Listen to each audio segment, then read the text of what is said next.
welcome to another video on diabetes. It's good to have you back here on diabetes again. I hope you all are doing great. My name is Angela Asari, your diabetes expert throughout this journey. But if you're new to my channel, don't forget to hit on the subscribe button so you don't miss out on any of the health tips on diabetes. Trust me, everyone deserves to know what goes in and out of our system when it comes to diabetes. But we're talking about anything related to diabetes, so don't get it all confused. Yes, so I hope you all are doing great and amazing. I hope you've stayed safe and healthy out there. It's Christmas. Christmas is right around the corner, and then you need to stay safe and stay healthy. So today, like I said earlier, we're going to talk about the causes of diabetes. What actually causes diabetes? So we'll go straight to it. Both type 1 and type 2 diabetes can be caused by a combination of genetics or environmental factors. So diabetes is caused by an autoimmune reaction, meaning the body attacks itself by mistake. So it destroys the cells in the pancreas.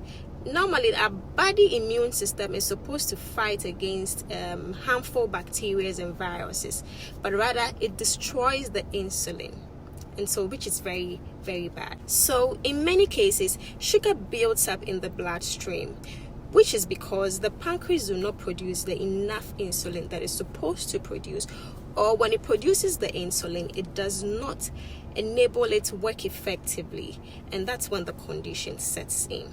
So this is basically the causes. It's actually an autoimmune reaction. So everything that is happening that's causing the condition is due to these factors that I've mentioned, that reaction alone.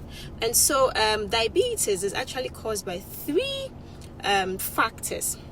We have the genetics, we have the exposure to viruses, and then we have the environmental factors. So I'll take the genetics first. So with genetics, basically, these people get the condition due to a family history, due to an uncle having the condition. A great-great-grandparent can have the condition, an uncle, an auntie, your mother, it could be your father, it could be your sister. Genetically, it can lead to you having the condition as well. And so that's why when we talk about genetics, we're relating it to a family history or, a condition.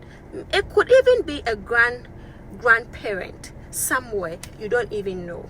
So that's how come you can get the condition through genetics, and it's also another factor of the condition. So exposure to viruses is also another factor. You can be exposed to viruses such as coronavirus, hepatitis A or B. The body's immune system is supposed to fight against these harmful bacteria and viruses, but it's rather fighting against the insulin, and that's when the condition becomes a problem. And that's where diabetes sets in. And the last factor I'll mention, environmental factors. Air pollution. Environmental factors have a negative effect on the body, such as increasing inflammation and damaging the blood vessels. This weakens the insulin's power to control sugar, in the body. And also, you can be in a compound where you have tobacco users, you have people who smoke a lot, you have people who take alcohol a lot. These factors can contribute to leading you having the condition. You might not even be smoking, but the intake of the smoke around you, or the smell of the smoke around you, can cause you to having the condition. You might be living with uncles and aunties in the environment which they also like to smoke, tobacco use, cigarettes, weed, a whole lot of them, and alcohol. Sometimes you can be in an environment where you have friends who also do smoking, tobacco use, cigarettes, marijuana, which can also influence you to taking in these substances into your system, and it's very dangerous to our cells and to our insulin. And so it's very important to abstain from these substances. Now, we go to the access to nutritional foods. You can be in an environment where you do not have access to nutritional or healthy meals.